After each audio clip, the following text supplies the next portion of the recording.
नमस्कार एस्परंट्स. तर कशा आहात सगळे? तर स्वागत आहे आपल्या नेक्स्ट थेअरीमध्ये, जी की आहे मॅलिनॉस्कीची फंक्शनलिझम म्हणजे कार्यप्राधान्यवाद. तर या अगोदरची व्हिडिओ पाहिली नसेल तर इकडे आहे लिंक, इकडे पाहू शकता तुम्ही. आणि हे बघा, आता आपण पर्यंत काय पाहिलेलं? क्लासिकल इव्होल्युशन पाहिलं, हिस्टॉरिकल पर्टिक्युलरिझम पाहिलं आणि डिफ्युजन पाहिलं, है ना? 3 थेअरीज पाहिलेली. तर आता पाहणार आहोत आपण फंक्शनलिझम. आता यावर थोडंसं हिस्टॉरिकल बॅकग्राऊंड देतो. आता ही जी थेअरी आहे ती का आली तसं बघितलं गेलं तर तर जे हे दोघं होते मेजरली तरी, किंवा हे तिघं, तर हे फोकस कशावर करायचे? मेजरली तर फॅक्ट्स आणि डाटावरती, है ना? आणि मेजरली तर आर्मचेअरच असायचे ना. आर्मचेअर म्हणजे काय? घरी बसूनच ते विचारपूस करायची की बाबा हा हे असं आहे तसं आहे. त्याला म्हणायचे डायक्रॉनिक अप्रोच. डायक्रॉनिक अप्रोच हे वाटलं तर लिहून घेऊ शकता तुम्ही. तर हे थोडंसं, आणि इथं प्रॉब्लेम काय याचा, हे जे म्हणायचे ह्याला मिस इंटरप्रेट पण करू शकतात.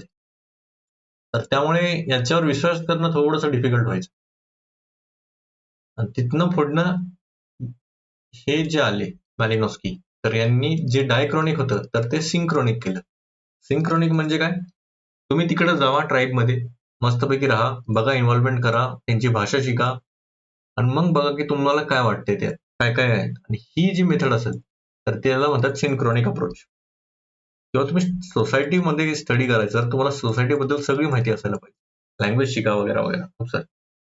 हे क्लिअर आहे? त्यामुळे ह्या रिएक्शनमुळेच फंक्शनलिझमचा बऱ्यापैकी शोध आला. तर आता बघूया पुढे पुढे काय काय. आता इंट्रोडक्शन जसं सांगितलं मी, फंक्शन ते परफॉर्म इन मेंटेनिंग सोसायटी.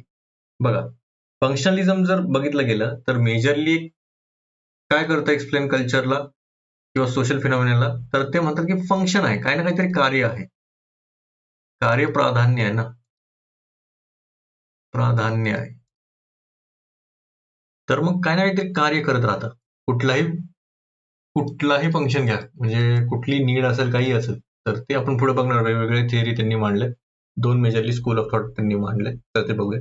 आणि हे इमर्ज झालं 20th सेंचुरीमध्ये ॲज अ रिएक्शन, जसं सांगितलं, evolutionary and diffusion school of 19th century आणि हिस्टोरिसिझम जे अर्ली 20th सेंचुरीमध्ये आलेलं. आणि मग जे फोकस होतं ते शिफ्ट झालं प्रेझेंट स्ट्रक्चर आणि पर्पज ऑफ इन्स्टिट्यूशन. तुम्ही जे इन्स्टिट्यूशन बनवले, समजा फॅमिली आहे, पॉलिटिकल ऑर्गनायझेशन असतील, बरेच काय काय असतील, तर त्याचं काही ना काहीतरी कार्य म्हणून ते अस्तित्वात आहे. जर कार्य नसतं तर ते अस्तित्वात नसतं. तर त्यांचं असं म्हणणं आहे. आणि 2 मेजर फॉर्म्स इन्व्हॉल्ड. एक होतं मॅलिनॉस्कीचं बायोकल्चरल म्हणतात त्याला, किंवा सायकोलॉजिकल फंक्शनलिझम म्हणतात. याबद्दल आपण डिटेलमध्ये बघणार आहोत याच लेक्चरमध्ये. आणि नेक्स्ट लेक्चरमध्ये आपण बघणार आहोत रॅडक्लिफ ब्राउनचं स्ट्रक्चरल फंक्शनलिझम. तर हे काय आणि हे काय स्ट्रक्चरमध्ये यांनी फोकस केलाय ते बघणारच आहोत पुढे. तर आता बघूया आपण. आता बेसिक प्रिमायसेस काय असणार याच्यामध्ये. आता बघा, पहिली काय झालेलं, तर फंक्शनलिस्ट कसे विचार करायचे, तर सोसायटी जसं की एक लिव्हिंग ऑर्गॅनिझम सारखं आहे. एक कुठलं तरी समजा कॅट घ्या, ऑर्गॅनिक एनॉलॉजी यावर त्यांनी स्टडी केलाय खूप. आणि प्रत्येक इन्स्टिट्यूशन जे आहे ते एक ऑर्गन सारखं काम करतं आणि ते मेंटेन करतं होल सिस्टमला, जसं की किनशिप, इकॉनॉमी, रिलीजन जे पण असेल.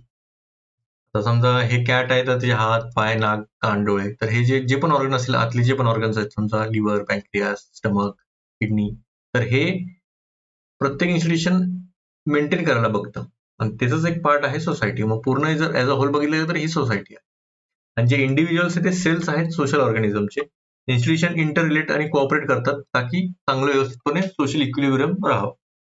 आणि functionalism studies how cultural elements contribute to social stability. म्हणजे जे हे एवढे सगळे एलिमेंट्स आहेत ते कसं कॉन्ट्रीब्युट करतात सोशल स्टेबिलिटीला, कसं नियंत्रित ठेवतात हे सोसायटीला, तर यावर यांचा पूर्ण फोकस असणार आहे. तर इन शॉर्ट मला वाटतं पुढे आहे का नाही माहित नाही.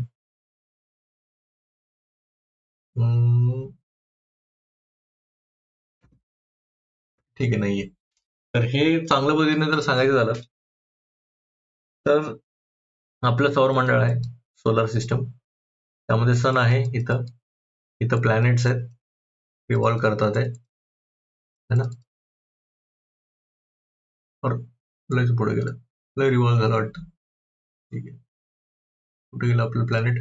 आले. ठीक आहे, हे रिव्हॉल्व करतात आहे. तर यांनी काय म्हटलंय, जर जरासाही डिस्ट्रप्शन झालं, कुठलाही प्लॅनेट समजा सनच नसता, तर आपल्या प्लॅनेटची दशा कुठं झाली असती काय माहिती, किंवा दुसरा आपला मून नसता, तर आपला जो प्लॅनेट आहे म्हणजे छोटासाही डिस्टर्बन्स झाला तर पूर्ण कोलॅप्स होऊन जाईल. म्हणून प्रत्येकाचं काही ना काहीतरी फंक्शन आहे. तसंच सोशल सिस्टम आहे त्यांच्यामध्ये. सोशल सिस्टम मध्ये जसं की आपली लोक आहेत, तर त्यांच्यामध्ये थोडंसं बी काही चेंजेस झालं तर ते पूर्ण ग्रुपवर फरक पडेल, मग त्याचाच परिणाम सोसायटीवर पडेल, त्याचाच परिणाम कल्चरवर पडेल. तर तसं आहे ते. Every custom belief institution has a function, a role it plays in maintaining the social system. जसं मी सांगितलं, काय ना काहीतरी काम आहे प्रत्येक कस्टम बिलीफ इन्स्टिट्यूशनला. आणि कल्चरला व्ह्यू केलं as a self regulating system where all parts are interdependent. एक सेल्फ रेग्युलेशन करतं कल्चर, म्हणजे काय, रेग्युलेट करायला बघतं की बाबा हे चुकतंय तर हे व्यवस्थित कर, हे चुकतंय व्यवस्थित कर.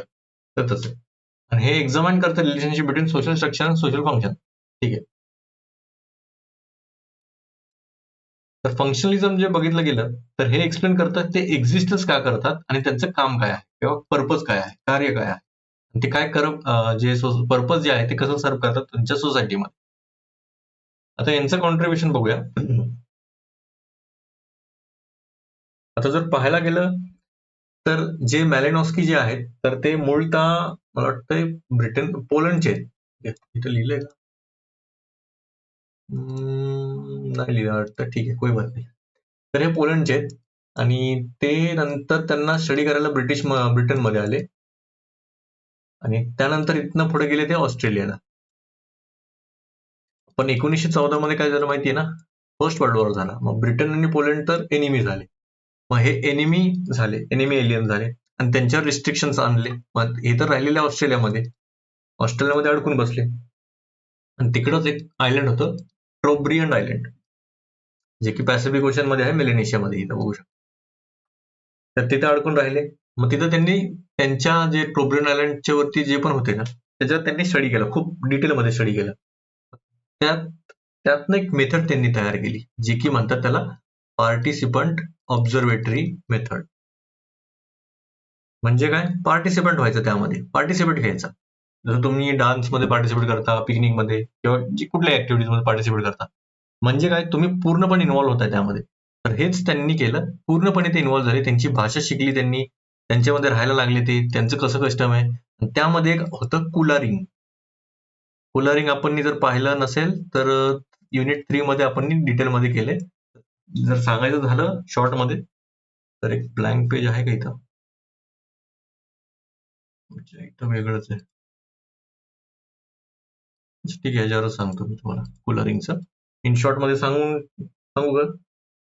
तर सांगूनच ठेवतो, काही प्रॉब्लेम नाही. कुलरिंग पुढे येणारच आहे, मग ते डिटेलमध्ये करायची गरज नाही आपल्याला. इथपर्यंत क्लिअर आहे ना तुम्हाला?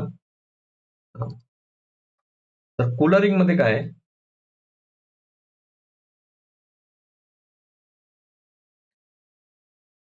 थांबा एक मिनिट. कसा अडकलाय.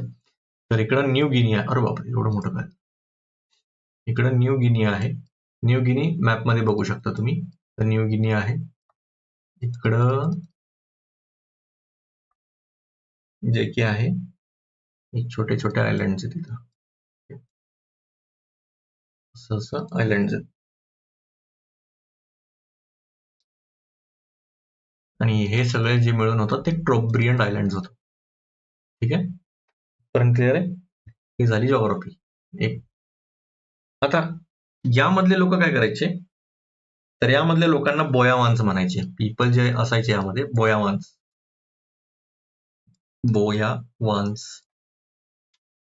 आणि यामधले लोकांना मेल एक असायचे आणि फिमेल असायचे ना. तर मेल मधले दोन प्रकारे असायचे, एक चीफ असायचे. मला वाटतं नवीनच पेज घेतो, थांबा, असं नाही करणार, नवीन पेज घेतो. मेल लोक असायचे, त्यामध्ये चीफ आणि नॉर्मल पीपल असायचे. तर फिमेल, तर सगळे जे मेल्स असतात ना, मेजरली तरी ही कुलरिंग जी ऍक्टिव्हिटी आहे ना ते परफॉर्म करू शकतात. ठीक आहे, बोयावान्स जे लोक आहेत त्यामधले मेल आणि त्यामधले पण चीफ. आता हे लोक काय करायचे, तर एक नेकलेस असतो, दोन प्रकारचे नेकलेस आहेत यामध्ये. एक आहे रेड शेल नेकलेस म्हणतात, आणि एक आहे white shell necklace, white shell arm band, म्हणजे हातातला ते आर्म बँड असतो ना आपला, तर तो एक असतो. आता हे जे आयलंड आहेत, तर हे अँटी क्लॉकवाईज म्हणजे नाही, हे क्लॉकवाईज झालं ना. क्लॉकवाईज मध्ये रेड शेल जे आहेत नेकलेस, त्याला म्हणायचे ते सौलोवा. SOULAVA, सौलोवा म्हणायचे याला. तर हे शेअर करत जायचे, म्हणजे इकडून इकडं आले तर हे इथं शेअर करणार, आणि इकडून इकडं जेव्हा जातात हे, तर हे व्हाईट आर्म बँड असायचे ते, ठीक आहे, व्हाईट शेल आर्म बँड, तर ते शेअर करायचे. जर याची जर व्हॅल्यू पाहिली, आणि हे बघा, हे असे आयलँड्स आहेत जे वेस्टर्न पॅसिफिक ओशन मध्ये आहेत. हे बघा, वेस्टर्न पॅसिफिक ओशन मध्ये, आणि हे एवढं म्हणजे यामध्ये एवढं वातावरण एवढं भयंकर असायचं, सुनामी टाईप, म्हणजे लाटा बिटा खूप खतरनाक असायचे. आणि हे साधी होडी जी असतात ना, आपल्या कॅनो म्हणतात त्याला, ठीक आहे, नुसतं नॉर्मल एक ह्याच्या बनलेली, काय म्हणतात, लाकडाची नॉर्मल कटोरी टाईप, तशा टाईप मध्ये ते जायचे प्रत्येक आयलँड वरती, आणि हे शेअर करायचे, हे इथले जायचे. आणि हे कोण शेअर करणार? एक मेन चीफ असायचा त्यांच्यामध्ये, मी जसं सांगितलं इथे चीफ असायचा, तर चीफ हे शेअर करणार जे ब्रेसलेट आहेत ते, हे इथं देणार, असं जर जायला लागले तर हे इथं देणार, असं जर जायला लागले तर हे इथं देणार. व्हाईट शेल्फ खालनं, म्हणजे anti clockwise white shelf, red shelf clockwise मध्ये. आणि ह्याला म्हणायचे व्हाईट शेल्फला मॉली, एम्बाली, काय असेल ते, ठीक आहे, एम्बाली, मॉली म्हणतात. आता त्याचं नाव वेगळं आहे. आणि अजून एक गोष्ट, जे पण लोक जर करायला लागले हे कुलाचं प्रॅक्टिस, तर ते एकदा करायला लागले की त्यांना करावंच लागायचं. जर तुम्ही जर हे पाळलं नाही, तर मग तुम्हाला डायरेक्ट बहिष्कारच आहे. बहिष्कार इन द सेन्स तुम्हाला घेणारच नाही ते. खतरनाक पनिशमेंट आहे. मग यायचंय तर पूर्णपणे या, नाहीतर नका येऊ, असं आहे ते.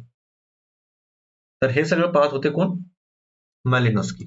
आणि याचं काय व्हॅल्यू आहे का? आता तुम्हाला वाटेल हे खूप सोन्या बिन्याचं, ह्याची व्हॅल्यू काहीच नाही सध्या तरी, काहीच नाही, म्हणजे झिरो व्हॅल्यू आहे ऑलमोस्ट ह्याला. म्हणजे व्हॅल्यू इन द सेन्स की तेवढं मौल्यवान नाही. पण हे असं का करतात, काय वाटतं तुला?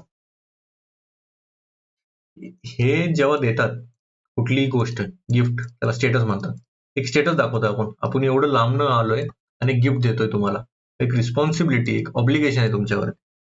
एक स्टेटसचा दायरा दाखवतो तुम्हाला, की बघा आम्ही एवढं लांबनं आलोय, तुम्हाला घ्यायलाच पाहिजे.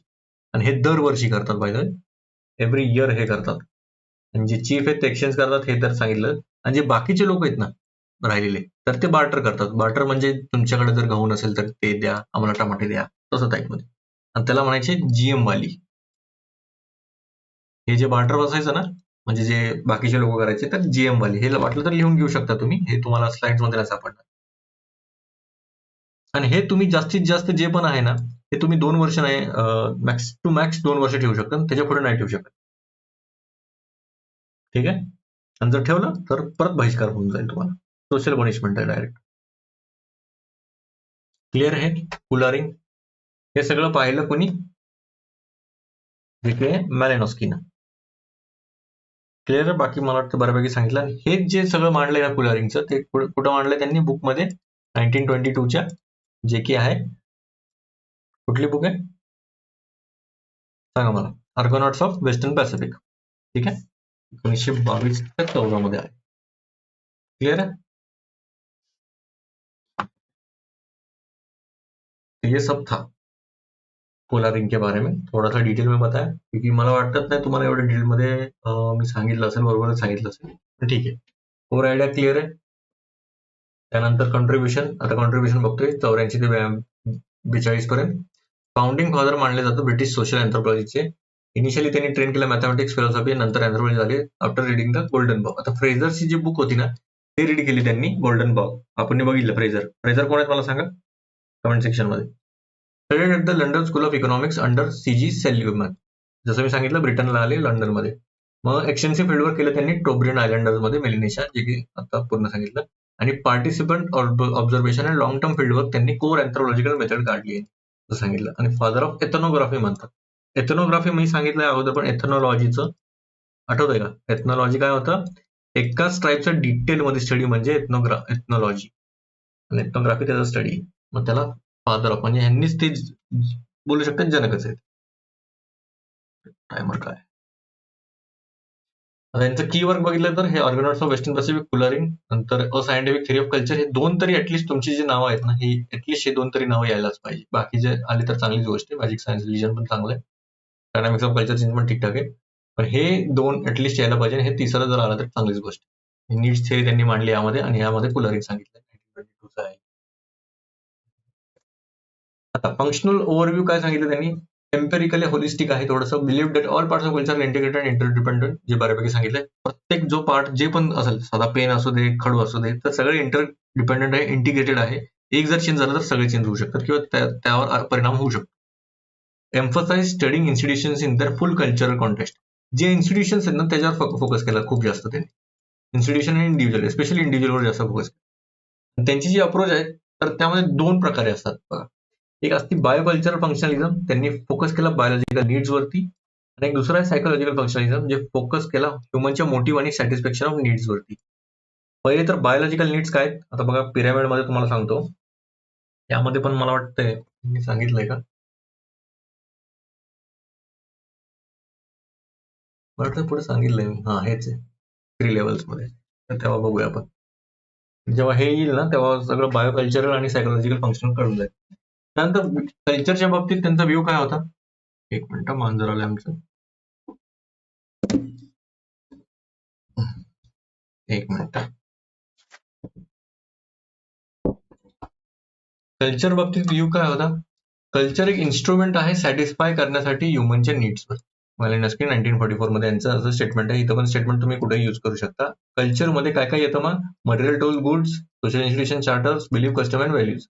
प्रत्येक एलिमेंटच्या कल्चरचा स्पेसिफिक रोल आहे जे ह्युमन किंवा सोशल रिक्वायरमेंट मीट करत राहतं. फंक्शनलेस ट्रेड्स डू नॉट सर्व्हाइव्ह, यांचं असं म्हणणं होतं, जे पण ट्रेड त्यांना वाटते की बाबा त्याचं काय फंक्शन नाही, जसं मी सांगितलेलं कल्चर सर्व्हायवल मध्ये, काय सांगितलेलं कल्चर सर्व्हायवल मध्ये, जे आता समजा एक घडा आहे आपल्याकडं, तर त्याचा पहिले खूप चांगला उपयोग व्हायचा, आता काय त्याचा काय अँटिक म्हणून ठेवतोय आपण, त्याचा काय उपयोग आहे का आता नाहीये, तर हे पुढं कॅरी फॉरवर्ड नाही होणार, असं ह्यांचं म्हणणं आहे. की जे फंक्शनलेस आहेत, जसं आपल्याकडे हे फंक्शनलेस आहे, काहीच आता तर सध्या तरी काही काम नाही, तर हे पुढे जाऊन त्याचा पर्पजच नसेल तर हे सर्व्हाइव्हच नाही करणार, असं यांचं म्हणणं आहे. आता यामध्ये त्यांनी 3 लेवलच्या कल्चरच्या फंक्शनमध्ये 3 लेवलचे ह्युमन नीड्स सांगितले. पहिली होती, आता हे असं करू शकतो आपण, हे प्रायमरी आहे, इथं जे आहे डिराइव्ड आहे, आणि इथं एक इंटिग्रेटेड आहे, म्हणजे दोघांना कंबाईन करून हे तिसरं आहे. तर सगळ्यात पहिली बेसिक जी नीड असते, जी की प्रायमरी किंवा बेसिक किंवा बायोलॉजिकल म्हणतात, जे की न्यूट्रिशन, रिप्रोडक्शन, हेल्थ आणि शेल्टर, बऱ्यापैकी तुम्हाला बायोलॉजिकल नीड्स असतात. इन्स्टिट्यूशनल रिस्पॉन्स जर बघायला गेलं तर इकॉनॉमिक्स, मॅरेज, फॅमिली बोलू शकतो, याचं जर रूपांतर जर बघायला गेलं तर. तेच डिराइव्ड किंवा इन्स्ट्रुमेंटल इथनंच जर पुढे हे जर सगळं सवरलं, तर मग नंतर काय येईल, मग एज्युकेशन येईल, पॉलिटिक्स येईल, लॉ येईल. पहिले पोट भरल्याशिवाय तुम्ही काय दुसरं काय करूच नाही शकणार, मग हे येईल. मग त्याला कुठले कुठले इन्स्टिट्यूशनल रिस्पॉन्स आहेत, मग लिगल, एज्युकेशनल, पॉलिटिकल इन्स्टिट्यूशन, आणि या दोघांना कंबाईन केलं तर मग थोडंसं मन शांती पाहिजे असेल तर तुम्हाला सिम्बॉलिक किंवा इंटिग्रेटेड, मग रिलिजन, व्हॅल्यूज, आर्ट, मॉरल्स, तुम्ही त्याचं मग knowledge system, belief, rituals. Culture जे आहे ते एक माध्यम राहतं बायोलॉजिकल ड्राईव्ह आणि सोशली एक्सेप्टेबल बिहेवियर मध्ये. बघा तुमचे जे पण बायोलॉजिकल ड्राईव्ह आहेत ते कसं कंट्रोल करणार, रिप्रोडक्शन म्हणा, न्यूट्रिशन म्हणा, हेल्थ म्हणा, है ना. आणि सोशली एक्सेप्टेबल बिहेवियर म्हणजे काय, सोसायटीनं काय काय नियम ठेवलेत म्हणजे सोशल कंट्रोल. तर या दोघांमधलं माध्यम आहे हे कल्चर, हे व्यवस्थित ठेवतं. बघा तुम्ही कुठलंही बघा, रिलिजनचा पण रोल येतो मग त्यामध्ये. आणि प्रत्येक कल्चरल इन्स्टिट्यूशन हे अराईज होतं to fulfil a particular human requirement. एक ह्युमन रिक्वायरमेंटला फुलफिल करण्यासाठीच एक प्रत्येक इन्स्टिट्यूशन, कुठलंही इन्स्टिट्यूशन घ्या तुम्ही, त्यांना काहीतरी कार्य असणारच, असंच आलंय म्हणून येत नाही ते. तर कल्चरल मेडिटेशनचा एक एक्झाम्पल घेऊया आपण. आता समजा बेसिक नीड्स जसं की फूड, सेक्स किंवा फुलफिल्ड कल्चरली नॉट इन्स्टिंक्टिव्हली. आता बघा कल्चरली आपण फूड आणि सेक्स करू शकतो, है ना. व्हॉट काउंट्स एज फूड म्हणजे काय, तर तुम्ही कधी खाणार, कसं खाणार, हे सगळं काय बोललं, कल्चर सांगणार. तुमच्या कल्चरमध्ये नॉनव्हेज खाऊ शकता का व्हेज खाऊ शकता, किंवा दोन्ही नाही खाऊ शकत, किंवा तुम्ही जमिनी खालचंच खाऊ शकता किंवा नाही खाऊ शकत, जमिनीवरच खायला पाहिजे. तर हे काय कोण डिटर्मन करतं, कसं खायचं आणि कधी खायचं, हे काय करतं, कल्चरल डिफाईन करतं. आणि सेक्शुअल जे अर्जेस असतात तुमचे जे पण असतील ते रेग्युलेट कोण करणार, तर मॅरेज, टॅबूज, सोशल नॉर्म्स जे पण असतील, इन्सेस्ट टेबू म्हणतात त्याला. मग ते इन्सेस्ट टेबू माहिती आहे बऱ्यापैकी, आता झालं असेल तुमचं, जर नसेल वाचलं तर तुम्ही बघू शकता, लिंक आहे इकडे, मॅरेज सेक्शन मध्ये आहे. आणि म्हणजे काय, त्यांनी ह्यावरनं प्रूव्ह केलं की जे ह्युमन नीड्स आहेत ते फुलफिल होतात इन्स्टिट्यूशनलाइज्ड कल्चरल सिस्टम मध्ये. क्लिअर. आता त्यांनी रिच्युअल्स बद्दल काय सांगितलंय, तर हे सायकोलॉजिकल आणि सोशल फंक्शन्सवर काम करतात. आता बघा इथं मला वाटतं नीड्स थेअरी त्यांनी मांडलेली, आता जे मी सांगितलं ना हे कुठलं हे, तर he needs theory, theory of needs म्हणतात. आणि हे जे सांगितलं कुठल्या बुकमध्ये? सायंटिफिक थिअरी ऑफ कल्चरमध्ये 1944च्या बुकमध्ये आहे. ठीक आहे, हे थोडंसं सांगायचं राहिलेलं माझ्याकडनंच. ठीक आहे, एवढं काय मेजर नव्हतं ते. आता रिच्युअल्स वरती काय सांगितलं त्यांनी, तर जेव्हा रिच्युअल्स काय, मिथ मिथ म्हणजे मला वाटतं हे होतं ना, रिच्युअल्स मला मराठीत क्लिक नाही होते, पण ठीक आहे. रिच्युअल्स म्हणजे काय, तर हे सायकोलॉजिकल आणि सोशल फंक्शन करतात. हे सिक्युरिटी आणि कॉन्फिडन्स प्रोव्हाइड करतात अनसर्टन सिच्युएशन मध्ये, फिशिंग, सेलिंग, ऍग्रिकल्चर. आता बघा, जेव्हा हे टोबरेन आयलंड वर, अच्छा इथे दिले एक्झाम्पल, टोबरेन आयलंड वरती सी वॉजेस करायचे, तर rituals before dangerous expedition reduce anxiety. आता जेव्हा पण, आता मी जसं सांगितलं, हे आयलंड वरती ते जेव्हा पण ट्रॅव्हल करायचे, तर यांना एक भीती असायची, आणि खूप लोक तर बऱ्यापैकी यायचे पण नाहीत परत, म्हणजे हे सगळं फिरून परत जायला लागतं ना त्यांना घरी, सर्कल करायची पूर्ण.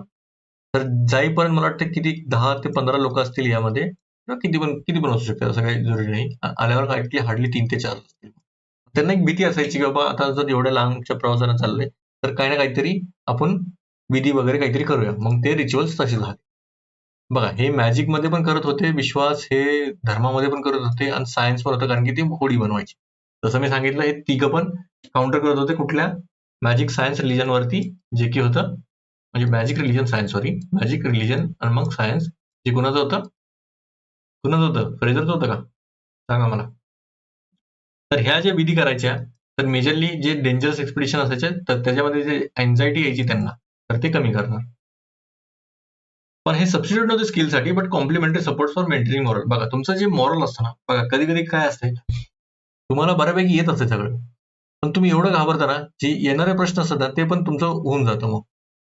म्हणजे इकडचं बबल इकडे भरला तुम्ही, मग झालं. पण तुम्हाला माहिती आहे याचं उत्तर हे होतं, पण तुम्ही गडबडीनं इथं भरला किंवा पॅनिकमध्ये गेला. तर तेच होतं, स्किलची गोष्ट नाही, तुमच्याकडे स्किल्स आहेत, पण तुम्ही घाबरता. ते मॉरल स्ट्रॉंग करण्यासाठी मग हे विधी करतात. हे स्टेबलाइज करतं मेंटल आणि emotional state of the group. Clear rituals बद्दल. आता जसं मी सांगितलं, बघा यांची टिप्पणी जी आहे मॅलिनस्कीची, जर मॅलिनस्कीवर आला ना, तर हे सगळे डायमेन्शन तुमच्याकडे यायला पाहिजे. सोशल इन्स्टिट्यूशन, रिच्युअल्स, मॅरेज, आणि ते नीड्स थेरी तर इम्पॉर्टंट आहे. तर 3-4 जे आहेत ते खूप इम्पॉर्टंट आहेत. आता मॅलिनस्कीनं सोशल इन्स्टिट्यूशनला 6 कंपोनेंटमध्ये डिवाइड केलं. प्रत्येक कंपोनेंटमध्ये प्रत्येक इन्स्टिट्यूशनमध्ये 6 कंपोनेंट्स असतात, जसं की personal, charter, norms, activities, material apparatus आणि फंक्शन. पहिले एक एक करून बघूया. पर्सनल म्हणजे काय, जे मेंबर इन्व्हॉल्ड आहेत ऑर्गनाइज ऍक्टिव्हिटी, म्हणजे मेंबर झाले पर्सनल. चार्टर म्हणजे काय, काय काय व्हॅल्यूज आणि बिलीफ्स आहेत जे लेजिटिमाइज करतात किंवा जे इन्स्टिट्यूशनला खंबीर बनवतात, व्हॅल्यूज आणि बिलीफ्स. नॉर्म्स म्हणजे काय, रूल्स असतात. ऍक्टिव्हिटीज म्हणजे काय, काय काय प्रॅक्टिसेस तुम्ही करतात नीड्स मीट करण्यासाठी. एक मटेरियल ॲपरेटस म्हणजे काय, टूल्स, इन्फ्रास्ट्रक्चर जे पण असेल. आणि फंक्शन काय, specific need of the institution fulfils. Need काय आहे त्याच्यावर फोकस असणार आहे. म्हणजे जर पाहायला गेलं, institutions are interrelated subsystems maintaining the normal functioning of society. जसं की फॅमिली जर आहे, तर त्यामध्ये biological, economic, education, cultural needs हे सगळे फुलफिल होतात. क्लिअर. तर बऱ्यापैकी तुम्हाला कळलं असेल. तर आता हे जे क्रिटिसिझम वगैरे खूप सारं सांगितलंय, तर ते वाटलं तर इथं पण सांगू शकतो मी, पण पहिले आपण समराईज करूया. पहिले हे बऱ्यापैकी छान छान सांगितलं त्यांनी. तर मॅलिनस्कीचं फंक्शनिझम हे शिफ्ट केलं डायरेक्ट हिस्टॉरिकल रिकन्स्ट्रक्शन पासून ते डायरेक्ट लिव्हिंग कल्चरमध्ये. पहिले तुम्ही हिस्ट्री बघायची, उखाडून सगळं बघायचे. यांनी काय केलं, डायरेक्ट जिवंत लोकांनाच बघितलं. मग त्यांनी फील्ड वर्क हे कॉर्नरस्टोन बनलं अँथ्रोपॉलॉजीचं. म्हणजे इथनं पुढे अँथ्रोपॉलॉजी फील्ड वर्क वरनं जास्त फोकस करायला लागली. आणि कल्चरला डिफाईन केलं as a means to satisfy human needs, जे आपण कल्चरमध्ये 2.1 मध्ये बघितलेलं. स्टार्टिंगचं लेक्चर आहे बघा, तुम्ही बघू शकता. मी तिथं पण सांगितलं मॅलिनस्कीचा पॉईंट ऑफ व्ह्यू. आणि एक इंट्रोड्यूस केलं systematic model connecting biology, psychology आणि सोशियोलॉजी, आणि प्रोव्हाइड केलं एंडरिंग कन्सेप्ट जसं की culture as a need service system, myth as a social charter, functional unity of a culture. आता थांबा, थँक्यूच्या अगोदर तुम्हाला सांगतो क्रिटिसिझम्स काय काय. तर पहिला जे क्रिटिसिझम येतो, म्हणजे बघा 3-4 लोकांनी केलं यांनी क्रिटिसिझम. त्यांचं तुम्ही वाटलं तर एव्हान्स प्रिचर्ड एक आहे, वाटलं तर तुम्ही गुगल करू शकता. हे तुमच्यासाठी होमवर्क असेल बाय द वे. मी लिहिलं असतं, इव्हन नोट्समध्ये पण नाहीये, तर तुम्हाला नोट्समध्ये पण नाही सापडणार आहे, किंवा सापडू शकतं मला माहित नाही, पण चान्सेस कमीच आहेत याचे. म्हणजे यांच्या नावाबद्दल त्यांनी काय क्रिटिसाइज केले ते पाहिजे मला. ते नोट्समध्ये काय देतात मला पण माहिती आहे, पण यांनी काय, जेव्हा नाव येतात ना तेव्हा मजा येते. मग एल्विंग मॅथ काहीतरी आहे, एल्विन मॅक्स काहीतरी आहे, मग किंवा मॅल्विन हॅरिस पण एक आहे. तर यांनी प्रत्येकाने क्रिटिसाइज केले. जर ओव्हरऑल जर मेजर जर सांगितलं कोर, तर यांनी काय फोकस केलंय, मायक्रो लेवलवर फोकस केलंय, एकदम छोट्या लेवलवर, म्हणजे काय इंडिव्हिज्युअल लेवलवर फोकस केलाय. बाकी एवढं सोसायटल लेवलवर त्यांनी फोकस नाही केला. सगळ्यात पहिला हा एक ड्रॉबॅक आहे. आणि त्यांनी म्हटलं की जर नीड नसेल तर ते सर्व्हाइव्ह नाही करणार, तर हे पण चुकीचं आहे. पण काही काही गोष्टी तर विदाऊट नीड पण सर्व्हाइव्ह करतात. तर त्याचं एक्झाम्पल देऊ शकता तुम्ही कुठलंही. तिसरं त्यांनी सांगितलंय कल्चर एक्सचेंज कसं होतं किंवा कल्चर चेंज कसं होतं ते नाही सांगितलं. होतं ते सांगितलं, पण कसं होतं ते नाही सांगितलं. पूर्णपणे एक्सप्लेन नाही केलं ते. क्लिअर? आणि कन्क्लुजन मध्ये तुम्हाला असं लिहायचंय, तर भले एवढं मेजर क्रिटिसिझम नाहीये, पण आहेत क्रिटिसिझम आहेत आणि एवढं पण नाहीये मेजर, पण कन्क्लूड मध्ये चांगलंच लिहायचं, कारण की त्यांनी एक नवीन पॉईंट ऑफ व्ह्यू दिला, पार्टिसिपंट ऑब्झर्वेशन सांगितलं आणि नीड्सवर जास्त फोकस केला आणि इथनं पुढे एक नवीन थिंकिंगला जन्म दिला, असं काहीतरी लिहून तुम्ही कन्क्लूड करू शकता. तर तुम्हाला लेक्चर असे आवडत असतील तर लाईक, शेअर आणि सबस्क्राईब करा आणि तुम्ही डोनेट पण करू शकता. खाली इथं युपीआय आयडी आहे, कारण की याला खूप एफर्ट्स लागतात. नोट्स तुम्ही पाहिले असतील, असं वाटत असेल तुम्हाला इन्स्टिट्यूशन बनवलंय, मीच बनवतो हे सगळे. ठीक आहे, मग चला मग भेटूया लवकरच. जय महाराष्ट्र, जय हिंद.